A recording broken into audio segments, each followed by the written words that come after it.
The tax code explained in 30 seconds. So Congress writes statutory law. The IRS then interprets that law and comes out with what they call Treasury regulations. Then it comes out with revenue procedures. That's how to do the Treasury regulation, how to be IRS compliant when you're applying that principle or law.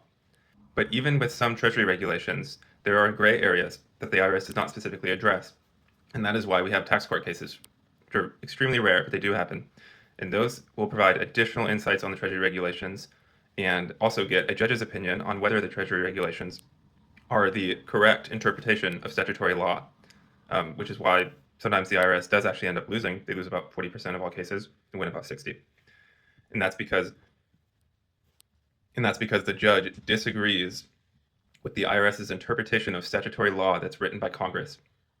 So to sum up, Congress writes the law, politicians, IRS interprets the law, and if you go to tax court to dispute an IRS claim, a judge will determine whether the IRS's Treasury regulations adhere to their interpretation of the statutory law